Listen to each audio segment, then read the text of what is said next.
दिल्ली चुनाव के नतीजों से पहले ही कई भारतीय जनता पार्टी के नेताओं ने यह कहना शुरू कर दिया था कि दिल्ली में केजरीवाल की हार होगी और इस हार के बाद अरविंद केजरीवाल की नजर अपने दूसरे सत्तारूढ़ राज्य यानी कि पंजाब में होगी। पंजाब की कुर्सी पर अरविंद केजरीवाल की नजर होगी और भगवंत मान को अब इससे सतर्क हो जाना चाहिए। ये तमाम चर्चाएं हो ही रही थी कि दिल्ली चुनाव के नतीजे सामने आए। आम आदमी पार्टी की बुरी तरह हार हुई, भ्रष्टाचार के आरोपों में घिरी, शीश महल के मुद्दों पर घिरी। जनता ने दिल्ली की आम आदमी पार्टी यहां तक कि अरविंद केजरीवाल को भी नकार दिया। जब दिल्ली में आम आदमी पार्टी की बुरी तरह हार हुई, अरविंद केजरीवाल अपनी सीट भी नहीं बचा पाए। आपके मंत्री मनीष सिसोदिया, सौरभ भारद्वाज जैसे नेताओं की अपनी सीट से करारी हार हुई। इसके बाद कांग्रेस के नेता प्रताप सिंह बाजवा समेत भाजपा के कई नेताओं ने कहा कि अब केजरीवाल के पास पंजाब के अलावा दूसरा कोई रास्ता नहीं है। केजरीवाल सत्ता के लालची हैं और अपनी सियासत को अब बचाने के लिए और चलाने के लिए पंजाब का रास्ता अख्तियार करेंगे। तब आम आदमी पार्टी ने यह भी कहा कि ये तमाम बातें बेबुनियाद हैं, इन बातों का कोई मोल नहीं है और अरविंद केजरीवाल एक सशक्त विपक्ष की भूमिका निभाएंगे। यह सब कुछ चल रहा था। दिल्ली में 8 फरवरी के बाद से अरविंद केजरीवाल मीडिया सुर्खियों से नदारद हो गए। केजरीवाल ने 8 फरवरी को एक वीडियो जारी किया था जिसमें उन्होंने दिल्ली की जनता का धन्यवाद दिया था और नतीजों को स्वीकार करते हुए विपक्ष की भूमिका निभाने का वादा किया था। लेकिन 8 फरवरी से 8 मार्च होने को आई है, अरविंद केजरीवाल अभी भी सार्वजनिक तौर पर कहीं नजर नहीं आ रहे थे। लेकिन बीते 2 दिन पहले अरविंद केजरीवाल पंजाब के दौरे पर अचानक पहुंच जाते हैं। कहा गया कि अरविंद केजरीवाल पंजाब के होशियारपुर जिले में विपस्सना की साधना करने पहुंचे हैं, लेकिन केजरीवाल की इस साधना से ही उनकी सियासत जुड़ी हुई है। यह साधना अरविंद केजरीवाल के मन को शांत करने की है या यह साधना इस सियासत के चक्रव्यूह से निकलने की है जिसमें अरविंद केजरीवाल और आम आदमी पार्टी बुरी तरह फंसे हुए हैं। पूरी कहानी बताएंगे। क्यों अरविंद केजरीवाल दिल्ली हार के बाद नदारद हो गए, क्यों अरविंद केजरीवाल ने दिल्ली में चुनावी हार के बाद सार्वजनिक रूप से आना बंद कर दिया और क्यों अब उन्होंने विपस्सना के लिए होशियारपुर यानी कि पंजाब को ही चुना। नमस्कार, एबीसी हिंदी न्यूज देख रहे हैं आप, मैं हूं आरमोहन तिवारी। देश के सबसे बड़े राजनीतिक स्टार्टअप की शुरुआत अरविंद केजरीवाल ने की, क्योंकि आम आदमी पार्टी का जन्म ही इस तरह हुआ। अन्ना आंदोलन से आम आदमी पार्टी जन्मी। 2013 में दिल्ली में पहली बार अरविंद केजरीवाल सीएम बने। 2015 में पूर्ण बहुमत की दिल्ली में सरकार आई। पूरी विपक्षी पार्टियां, चाहे वहां भाजपा हो या कांग्रेस पार्टी हो, दोनों तरह साफ हो गई और 67 सीटों पर आम आदमी पार्टी ने जीत हासिल की थी। 15 के बाद 20 में भी नतीजों को दोहराया गया, तब भी अरविंद केजरीवाल की दिल्ली की शान बनी रही और यह शान और सियासत और सत्ता कहीं ना कहीं अरविंद केजरीवाल के जहन में अहंकार के तौर पर भी बदलती गई। केजरीवाल खुद को प्रधानमंत्री नरेंद्र मोदी का समकक्ष मानने लगे, खुद को नरेंद्र मोदी को चुनौती देने वाला नेता भी मानने लगे। ये बात उन्होंने खुद कई अलग अलग मंचों से कही।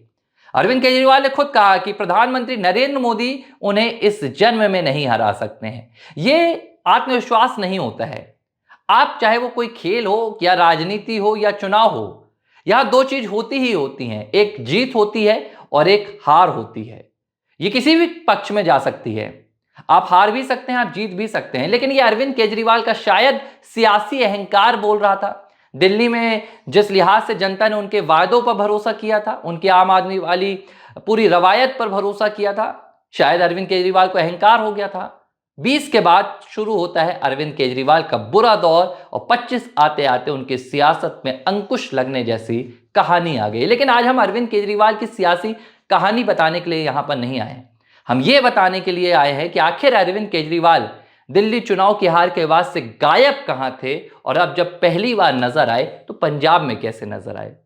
दरअसल दिल्ली चुनाव के बाद सभी इस बात पर सवाल पूछ रहे हैं कि अरविंद केजरीवाल का अगला सियासी कदम क्या होगा। क्या अरविंद केजरीवाल दिल्ली में मजबूत विपक्ष का चेहरा बनने की कोशिश करेंगे, संगठन को मजबूत करेंगे, या दिल्ली की जनता के बीच जाकर भारतीय जनता पार्टी की सरकार को घेरेंगे, विपक्ष के तौर पर एक अपनी भूमिका निभाएंगे। यह भी सवाल निकल कर आया कि क्या अरविंद केजरीवाल जो 12 सालों से लगातार सत्ता के साथ थे, जो 12 सालों से कुर्सी पर बैठे हुए थे, अब कुर्सी की चाह में पंजाब चले जाएंगे। अब पंजाब की 2 कहानी निकल कर सामने आई। एक कहा गया कि अरविंद केजरीवाल की नजर पंजाब की सत्ता पर है, भगवंत मान को हटाकर अरविंद केजरीवाल मुख्यमंत्री बनना चाहते हैं। दूसरा ये भी कहा गया कि अरविंद केजरीवाल केंद्र की राजनीति में सक्रिय रहना चाहते हैं, केंद्र की राजनीति में अपनी भागीदारी निभाना चाहते हैं और पंजाब की राज्यसभा सीट के जरिए एक बार फिर दिल्ली पहुंचने की खोज खबर कर रहे हैं। लेकिन ये तमाम बातें तब सामने आती हैं जब अरविंद केजरीवाल सक्रिय होते।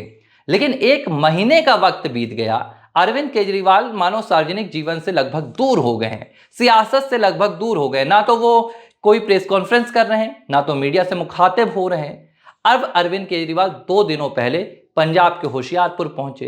यहां बताया गया कि अरविंद केजरीवाल विपस्सना की साधना करने पहुंचे हैं। यह साधना अरविंद केजरीवाल पहले भी करते रहे हैं, दिल्ली चुनाव के पहले भी उन्होंने की थी। जेल से बाहर आते हैं या जेल जाने का जब उनका वक्त आया था तब भी अरविंद केजरीवाल विपस्सना की साधना पर चले गए थे। और ये होता रहता है, आप राजनेता हों, आप सरकारी कर्मचारी हों या आप किसी और क्षेत्र से आते हों, आप अमूमन अपने मन की शांति के लिए, अपने शरीर को स्वस्थ रखने के लिए ऐसी साधनाएं करते रहते हैं।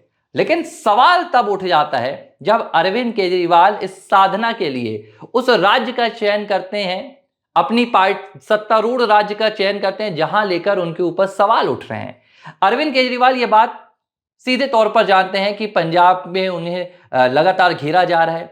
पंजाब के विपक्षी दल, चाहे वो भाजपा हो, आम आदमी पार्टी हो, अकाली दल हो, तमाम पार्टी के नेता एक सुर में कह रहे हैं कि अरविंद केजरीवाल पंजाब के साथ छलावा करने वाले हैं। अरविंद केजरीवाल पंजाब को अपनी राजनीति का अखाड़ा बनाना चाहते हैं। वो पंजाब की जनता का इस्तेमाल अपनी राजनीति के लिए करना चाहते हैं। वो भगवंत मान को हटाकर पंजाब की कुर्सी में बैठना चाहते हैं। इस वक्त पर अगर अरविंद केजरीवाल कोई कम मंझे हुए सियासी खिलाड़ी नहीं है।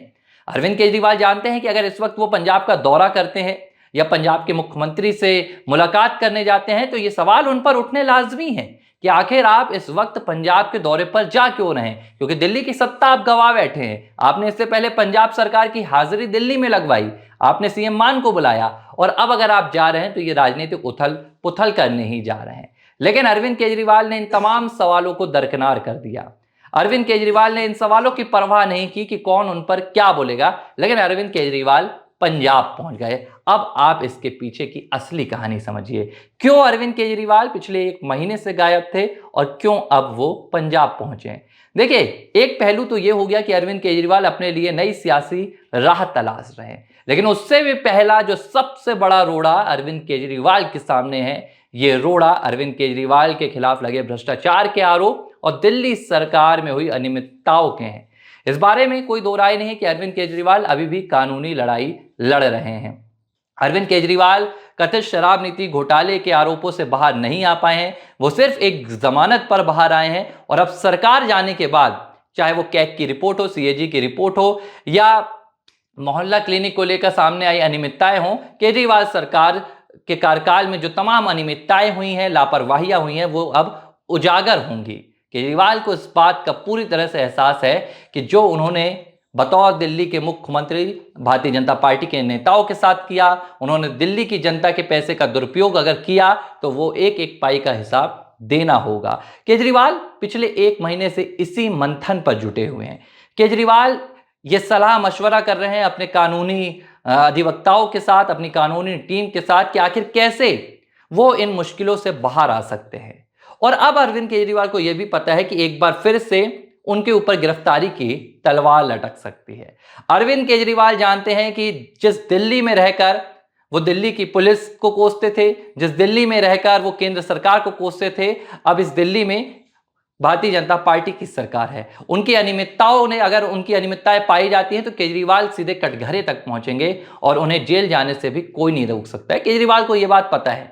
ऐसे में उन्होंने पंजाब का रास्ता अख्तियार किया, जहां पर उनकी अपनी पुलिस रहेगी, आम आदमी पार्टी की सरकार है, भगवंत मान सरकार है। तो अगर यहां पर दूसरे मामलों में जो कई ऐसे मामले सामने आ सकते हैं जिनमें कई बार पुलिस आपको तत्काल गिरफ्तार कर लेती है। जब आप मुख्यमंत्री रहते हैं तब तो आपके खिलाफ बड़े मामले होने चाहिए, वो भ्रष्टाचार जैसे मसले हो सकते हैं, केंद्रीय एजेंसियों के मसले हो सकते हैं। लेकिन जब आप मुख्यमंत्री नहीं रह जाते हैं, आपके पास कोई संवैधानिक पद नहीं रह जाता है, तो कई बार कई ऐसे मामले निकलकर सामने आते हैं जो आपको जेल तक का सफर तय करा सकते हैं। और अरविंद केजरीवाल को यह खतरा अभी महसूस होने लगा है। अरविंद केजरीवाल ये जानते हैं कि दिल्ली फिलहाल उनके लिए सुरक्षित नहीं है। यह सवाल स्वाति मालीवाल ने भी उठाया। स्वाति मालीवाल कहती हैं कि अरविंद केजरीवाल जब पंजाब पहुंचे तो करीब 100 लोगों का उनके साथ काफिला था, जिसमें पंजाब पुलिस भी शामिल थी, कमांडोज थे। तो क्या अरविंद केजरीवाल को पंजाब की उस जनता से डर लगता है जिन्होंने उन्हें प्यार दिया, जिन्होंने पंजाब में आम आदमी पार्टी की सत्ता बनवाई, सरकार बनवाई? ये सवाल अरविंद केजरीवाल के सामने दागा जा रहा है। भाजपा भी कह रही है कि आखिर अरविंद केजरीवाल पंजाब में विपස්සना की साधना करने गए तो क्यों गए, लेकिन उसका जवाब यही है। अरविंद केजरीवाल कानूनी हेरफेर से बचने की कोशिश में जुटे हुए हैं।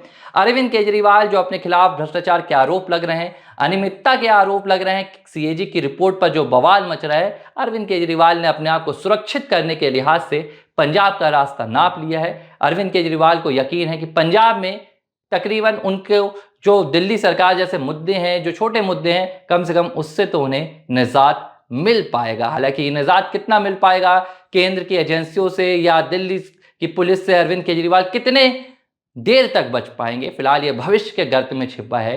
लेकिन जिस लिहाज से अरविंद केजरीवाल ने दिल्ली से पंजाब की ये यात्रा की है, इसमें साधना कम और अरविंद केजरीवाल को खुद को बचाने की सियासत जमकर नजर आ रही है।